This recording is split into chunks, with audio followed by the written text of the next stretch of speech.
اس وقت جو social media پہ کوہرام مچا ہوا ہے بائی مسٹیک ہے یا کہ آپ نے قصداً ایسا کیا ہے، تو مجھے حکومت کہ وہ تو اس نازک کاز کے اوپر ایک ڈھب کا بیان دینے کی پوزیشن میں بھی نہیں۔ حکومت چاہے تو نوجوان کے سر پہ ہیلمٹ پہنوا لیتی ہے، حکومت چاہے تو میری گاڑی کی سپیڈ لیمٹ کو کنٹرول کر لیتی ہے، حکومت چاہے تو میرے پرسنل شادی کے فنکشن کو ٹائم ڈیوریشن کے ساتھ لیمیٹائز کر دیتی ہے۔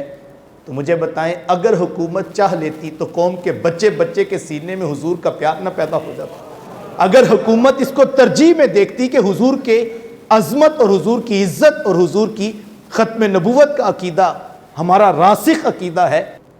مکہ المکرمہ کے جو لوگ تھے وہ عقیدہ رسالت کے مطلقاً انکاری نہیں تھے، نفس رسالت کا انکار نہیں کرتے تھے۔ وہ یہ نہیں کہتے تھے کہ نبی یا پیغمبر یا رسول ہوتے نہیں ہیں، وہ جانتے تھے کہ اللہ کی طرف سے رشد و ہدایت کے لیے مختلف انبیاء کرام مختلف اقوام کے پاس آئے ہیں۔ حضرت موسیٰ، حضرت لوط علیہ السلام، حضرت ہود علیہ السلام، حضرت عیسیٰ علیہ السلام کے ناموں سے، حضرت ابراہیم علیہ السلام کے ناموں سے بھی وہ واقفیت رکھتے تھے۔ تو پھر وہ عقیدہ رسالت کے منکر کیسے ہوئے؟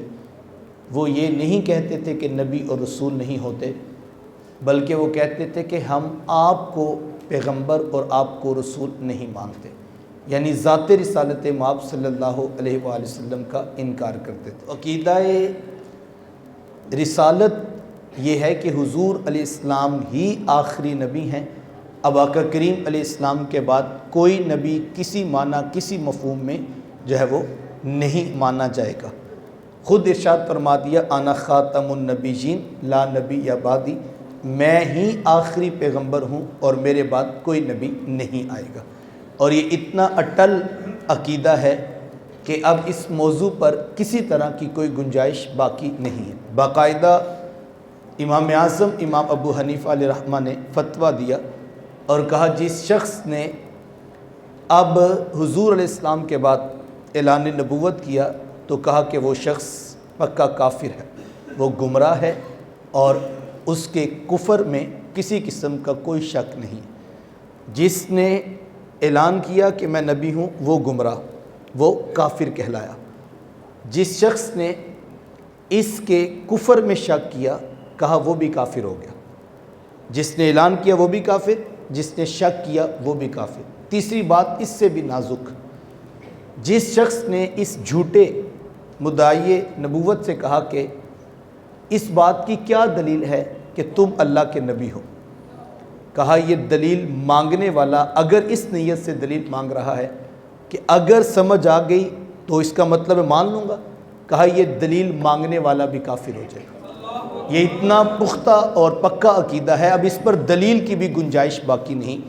تو لہٰذا یہ بنیادی تعلیمات ہیں جس پر مجھے اور آپ کو کام کرنے کی ضرورت ہے۔ ہمیں اپنے بچوں کو خاص طور پر عقائد و نظریات کے ساتھ جوڑنے کے لیے خود اس کی ذمہ داری قبول کرنا ہوگی۔ جب تک ماں باپ خود یہ ذمہ داری قبول نہیں کریں گے تب تک نتائج حاصل نہیں ہوں گے۔ کسی بھی شخص کی تربیت میں بڑے اہم رول جو کردار ہیں، وہ فیکٹرز جن سے انسان کی تربیت ہوتی ہے وہ گنے چنے ہیں جن کو انگلیوں پہ دیکھا جا سکتا ہے۔ سب سے پہلے منبر و محراب یہ انسان کی تربیت میں ایک بڑا کردار ادا کرتے ہیں۔ حکومت اس کی ایک بہت بڑی اہمیت ہے جس سے کوئی شخص انکار نہیں کر سکتا۔ اسکول، کالجز، یونیورسٹیز، تعلیمی درسگاہیں، ان سے تربیت ہوتی ہے۔ چوتھے نمبر پہ سوسائٹی انسان کی تربیت کرتی ہے، معاشرہ خود ایک افراد ہوتا ہے۔ اور پانچویں نمبر پر والدین۔ یہ 5 پلرز ہیں جو کسی شخص کی تربیت پر اثر انداز ہوتے ہیں۔ وقت میں گنجائش نہیں، میں مختصر صرف عرض کروں، اس کرنٹ ایرا کے اندر آپ اگر غور کریں، تھوڑی سی توجہ اور تھوڑے سے سنجیدہ ہو کر ہم اس پہ غور کریں کہ ہم سب لوگ ان 5 چیزوں میں کون کتنا کردار ادا کر رہا ہے۔ حکومتوں کی کیا ترجیحات ہیں، مجھ سے قبل آپ نے کہ وہ تو اس نازک کاز کے اوپر ایک ڈھب کا بیان دینے کی پوزیشن میں بھی نہیں، اور ویسے ان کی ترجیحات کیا ہیں وہ کسی سے بھی مخفی نہیں ہے۔ اپنے اقتدار کی کرسی کی ہوس کے علاوہ ان کے پیش نظر کچھ بھی نہیں ہے۔ میں نے کسی دور میں کہا تھا کہ حکومت اگر چاہے تو موٹر وے کے اوپر میری گاڑی کی سپیڈ لیمٹس کو کنٹرول کر سکتی ہے۔ 120 سے میں نے اوپر نہیں جانا، اور اگر میں جاتا ہوں تو باقاعدہ ایک نظام ہے جو مجھے چلان چٹ پکڑا دیتا ہے کہ جناب آپ نے لیمٹس کراس کی ہیں۔ یہ کسی دور میں ہیلمٹ کے اوپر بہت زیادہ پابندی ہوئی، تو جو لوگ خریدنے کی سکت بھی نہیں رکھتے تھے انہوں نے بھی کسی نہ کسی سے پرانا کہیں سے خرید کر پہن لیا کہ حکومت کی طرف سے اعلان تھا کہ پیٹرول نہیں ملے گا، چلان ہوگا، سختی کی گئی، تو ہم نے دیکھا کہ لوگوں نے جو ہے سروں پہ ہیلمٹ پہن لیے۔ رات 2 بجے تک شادی کا فنکشن چلتا تھا، حکومت نے فیصلہ کیا کہ رات 10 بجے کے بعد کسی شادی ہال کی لائٹ نہیں آن ہوگی۔ حکومت نے کہا 1 ڈش پروگرام ہوگا، تو ہم اپنی آنکھوں سے دیکھتے ہیں کہ میرے گھر کا ذاتی پروگرام ہے، میری پرسنل لائف ہے، لیکن شادی ہال والے کہتے ہیں کہ 10 بجے سے آگے ہم نہیں جا سکتے۔ توجہ چاہوں گا، حکومت چاہے تو نوجوان کے سر پہ ہیلمٹ پہنوا لیتی ہے، حکومت چاہے تو میری گاڑی کی سپیڈ لیمٹ کو کنٹرول کر لیتی ہے، حکومت چاہے تو میرے پرسنل شادی کے فنکشن کو ٹائم ڈیوریشن کے ساتھ لیمٹائز کر دیتی ہے۔ تو مجھے بتائیں اگر حکومت چاہ لیتی تو قوم کے بچے بچے کے سینے میں حضور کا پیار نہ پیدا ہو جاتا؟ اگر حکومت اس کو ترجیح میں دیکھتی کہ حضور کے عظمت اور حضور کی عزت اور حضور کی ختم نبوت کا عقیدہ ہمارا راسخ عقیدہ ہے، اس کے اوپر ہمیں کام کرنا ہے، تو یقیناً ہمارے زندگیوں میں چھوٹے چھوٹے بچوں سے لے کر بڑے عہدوں پر براجماں ہونے والوں کی ترجیحات میں حضور علیہ السلام کی ذات کا دیا ہوا یہ عقیدہ موجود ہوتا۔ لیکن اس پر کیا بات کرنی، وقت ضائع کرنے کے شاید مترادف ہے۔ دوسرے نمبر پر معاشرہ اپنا کردار ادا کرتا ہے، ایک نیکی کا ماحول ہے جو بچے کی تربیت کرتا ہے۔ ہمیں اچھی طرح یاد ہے بچپنے میں جب ہم گلی میں کھیل رہے ہوتے تھے تو ایک بابا جی مسجد میں نماز پڑھنے کے لیے جاتے تھے، تو جیسے انہوں نے نکلنا تو کھیل سٹاپ ہو جانا اور سب بچوں نے لائن بنا کے ان سے مصافحہ کرنا، اور جب تک وہ گلی کراس نہیں کر جاتے تھے دوبارہ کبھی کھیل شروع نہیں ہوتا تھا۔ یہ ایک معاشرتی اقدار تھی جو ہمیں نظر آتی تھی۔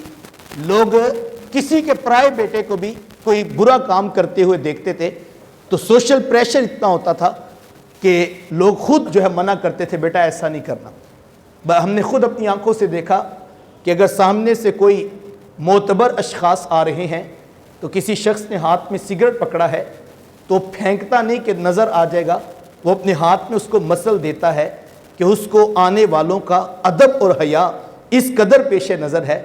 کوئی شخص اگر نماز نہیں پڑھتا تھا تو مجلس میں سے اٹھ کے جب لوگ مسجد میں جاتے تھے، اگر اس کا پڑھنے کا پروگرام نہیں بھی ہوتا تھا تو وہ اس حکمت کے ساتھ ساتھ چلتا تھا کہ واپسی پر بھی وہ محفل میں شامل ہو جائے اور کسی کو پتہ نہ چلے کہ میں مسجد نہیں گیا تھا۔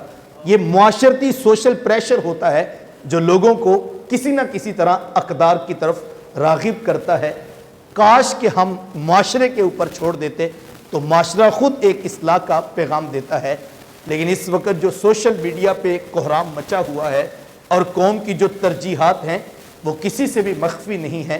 اب عام یہ جملہ بولا جاتا ہے جی کسی کے بچے کو کیا سمجھانا، آج تو اپنے بچے بھی بات نہیں مانتے ہیں، تو کاش ہم اس کے اوپر بھی غور کرتے تو معاشرہ جو کر رہا ہے وہ کسی سے مخفی نہیں ہے۔ تیسرے نمبر پر آ جائیے، اسکول، کالجز اور یونیورسٹیز اپنا کردار ادا کرتی ہیں، دینی مدارس اپنا کردار ادا کرتے ہیں، اللہ ماشاءاللہ اچھے لوگ موجود ہیں، میں ان کی نفی نہیں کرتا، لیکن من حیث القوم اگر ہم دیکھیں تو آج کوئی اسکول، کوئی کالج، کوئی یونیورسٹی کیا یہ ذمہ داری قبول کرنے کے لیے آمادہ ہے؟ ہمارے یہ لاہور کی بات ہے کہ ہمارے ایک دوست ہیں، وہ کہتے ہیں میں نے بچے کو اسکول میں داخل کروانا تھا تو میں نے مختلف جو ہے وہ اسکول وزٹ کیے، اور میں جہاں بھی جاتا تو میں کہتا کہ مجھے صرف اسلامیات کا کورس دکھا دیں، آپ دین کے حوالے سے میرے بیٹے کو کیا چیزیں سکھائیں گے؟ تو کہتے ایک جگہ پر میں گیا، میں نام نہیں لیتا، کہتے ایک بڑا اسکول تھا، تو میں نے ان سے کہا کہ اب مجھے اسلامیات کا سلیبس دکھا دے، تو کہتے جب میں نے دیکھا تو وہاں اللہ کے رسول صلی اللہ علیہ وآلہ وسلم کے نام نامی اسم گرامی کے ساتھ کچھ بھی نہیں لکھا تھا، صرف محمد صلی اللہ علیہ وآلہ وسلم، کوئی لقب، کوئی تعریفی کلمہ، کوئی لفظ حضور کے نام کے ساتھ نہیں لکھا تھا۔ تو کہتے میں نے کہا کہ یہ بائی مسٹیک ہے یا کہ آپ نے قصداً ایسا کیا ہے، تو مجھے یہ بات سمجھ نہیں آئی۔ تو کہتے انہوں نے سلیبس میرے ہاتھ سے لیا اور کہنے لگے آپ اپنے بچے کو جا کے مدرسے میں داخل کروا دیں، یہاں پہ انگلش سکھائی جاتی ہے، یہ ذمہ داری ہماری نہیں، یہاں ساروں کے بچے پڑھتے ہیں، آپ نے بچے کو مسلمان بنانا ہے یا کچھ اور بنانا ہے، یہ آپ کا ذاتی پرسنل میٹر ہے، ادارہ یا اسکول اس کی ذمہ داری نہیں لیتا۔ ہماری حالت یہ ہے۔ آ کے ممبر و محراب بچے تھے، تو میں نے کہا اللہ ماشاءاللہ اچھے لوگ موجود ہیں، میں نفی نہیں کرتا، لیکن جو حال اور جو قرآن کفر کی کھیل لگی ہے، کوئی گمراہ ہوتا ہے تو کوئی جو ہے وہ کافر ہوتا ہے اور کوئی زندیق قرار دیا جاتا ہے، اور قوم کے پاس دینے کے لیے جو موضوعات تھے اس پر جو حالت ہے وہ کسی سے بھی مخفی نہیں۔ قوم کی ضرورت کیا تھی اور ممبر و محراب سے کیا دیا جا رہا ہے، یہ ایک الگ تلخ دکھڑا ہے۔ 5ویں نمبر پر آ جا کر بچے تھے ماں باپ، اور اگر ماں باپ بھی صرف یہ کہہ دیں کہ جناب ہمارے سے تو آپ فیس لے لیں، آپ پیسے لے لیں، ہمیں تو معاشی طور پر بہت سارے پریشانیاں ہیں، ماں باپ بھی اگر اون نہیں کریں گے تو مجھے بتائیں بچوں کی تربیت کہاں سے ہوگی؟ حکومت نہ کرے، معاشرہ نہ کرے، سوسائٹی نہ کرے، ممبر و محراب اسکول کالجز یونیورسٹیز دستبردار ہو جائیں تو ان کا نظام چل سکتا ہے۔ ماں باپ اعلانے دستبرداری نہیں کر سکتے، کیوں؟ اس لیے کہ چراغ بجھے گا تو ہمارے گھر کا بجھے گا، اولاد گمراہ ہوگی تو ہماری ہوگی، یہ ذمہ داری ہمیں قبول کرنا ہوگی۔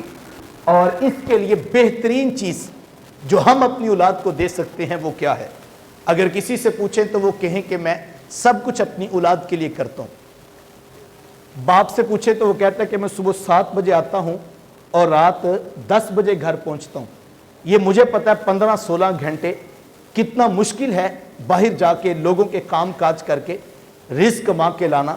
میں تو ساری زندگی اپنی اولاد کے نام کی ہوئی ہے، نہ مجھے صبح کا خبر ہے، نہ مجھے صبح کی خبر ہے، نہ مجھے شام کا پتہ ہے۔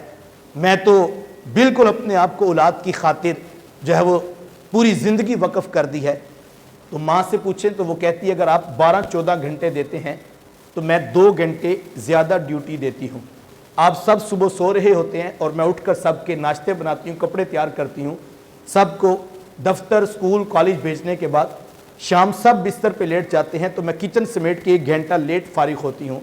اگر آپ 14 گھنٹے ڈیوٹی دے رہے ہیں تو میں تو 16 گھنٹے آن ڈیوٹی اپنی سروسز دے رہی ہوں۔ یقیناً ایسا ہی ہے، ہم سب کچھ اپنی اولاد کے لیے کر رہے ہیں، ماں باپ بہت محنت کر رہے ہیں۔ لیکن میرا ایک سادہ سا سوال اور اس پر میں اختتام کرنا ہے، جس کو حضور والا ہم سب کچھ کہہ رہے ہیں وہ سب کچھ کیا ہے؟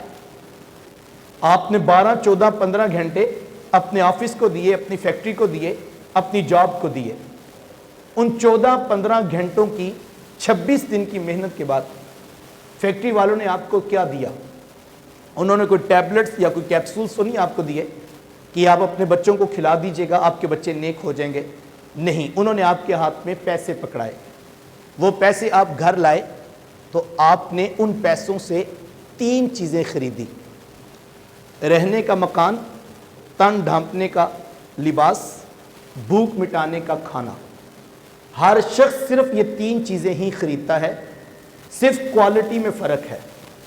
جو شخص لاکھوں میں کماتا ہے، اس کے بچے برانڈڈ کپڑے پہنتے ہیں، وہ بڑے بڑے ریسٹورنٹ سے ویکلی کھانا کھاتا ہے، اور اس کے پاس 2 کنال کا بنگلہ ہے جس میں گرمیوں میں اے سی اور سردیوں میں ہیٹر سلگتے ہیں، اور آب و ہوا اور کمفرٹیبل زون اس کو میسر ہے۔ جو شخص ہزاروں میں کماتا ہے، چیزیں وہ بھی 3 ہی لے کر آتا ہے، لیکن ذرا کوالٹی میں فرق آ جاتا ہے۔ وہ لوکل قسم کے کپڑے پہنتا ہے، 2 وقت کی روٹی اور دودھ اور ضروریات پوری کرتا ہے، 5 مرلے کے مکان کا رینٹ دیتا ہے۔ چیزیں 2 ہی حاصل کی جاتی ہیں، 3 ہی حاصل کی جاتی ہیں، صرف کوالٹی میں فرق ہوتا ہے۔ میرا سادہ سا سوال ہے، جس کو ہم سب کچھ سمجھ رہے ہیں وہ تو 3 چیزیں ہیں: تن ڈھانپنے کا کپڑا، بھوک مٹانے کا کھانا اور رہنے کا مکان۔